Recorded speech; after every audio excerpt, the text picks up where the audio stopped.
Bonjour et bienvenue à la minute de formation offerte par Actualisation. Cette semaine, nous allons voir la méthode Hay. L'objectif est de voir comment assurer une rémunération équitable avec la méthode Hay. Conçue en 1943 par Edward Hay, la méthode Hay est une approche utilisée pour évaluer les postes de travail afin d'accomplir les trois objectifs suivants. Assurer une rémunération équitable pour les employés selon leurs fonctions et tâches, assurer une rémunération équitable pour les postes ayant des compétences, responsabilités et exigences similaires, et déterminer les procédures pour établir les fourchettes salariales pour les nouveaux emplois ou pour les postes qui ont subi des changements. Cette approche d'évaluation est la plus répandue, notamment pour son maintien d'objectivité et pour le fait qu'elle peut être utilisée partout dans le monde.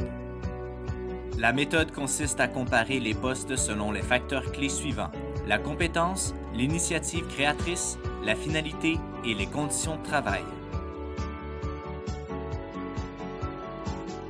La compétence correspond à l'ensemble des aptitudes et connaissances qui permettent à l'employé d'exercer ses fonctions de manière satisfaisante. Par exemple, les connaissances pratiques et techniques, la capacité de direction ou les aptitudes en relations humaines. L'initiative créatrice fait référence à la réflexion que doit faire un employé pour analyser, raisonner, évaluer, créer ou proposer des solutions et comprend le cadre du raisonnement et les exigences des problèmes. La finalité correspond au degré de liberté que permet un poste afin de réaliser certains résultats qui sont importants pour l'entreprise. Par exemple, la liberté d'action, l'impact du poste sur les résultats finaux ou l'ampleur. Les conditions de travail correspondent entre autres à l'effort physique, l'environnement, l'attention sensorielle ou le stress psychologique. Nous allons maintenant voir les étapes de la méthode Hay. La première étape est de sélectionner les postes à évaluer et hiérarchiser leur aspect en ordre d'importance. La deuxième étape est de déterminer le maximum de nombre de points pour chaque facteur.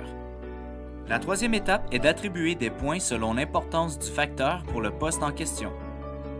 Et finalement, la quatrième étape est d'additionner les points pour déterminer le total.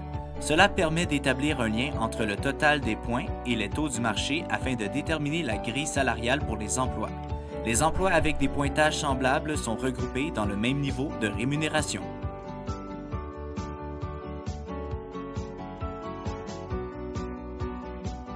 C'est ainsi que se termine la minute de formation de cette semaine. On se donne rendez-vous la semaine prochaine. Rejoignez-nous sur notre site internet au www.actualisation.com ou contactez-nous au 514-284-2622. Actualisation, formation et conseils depuis 1970.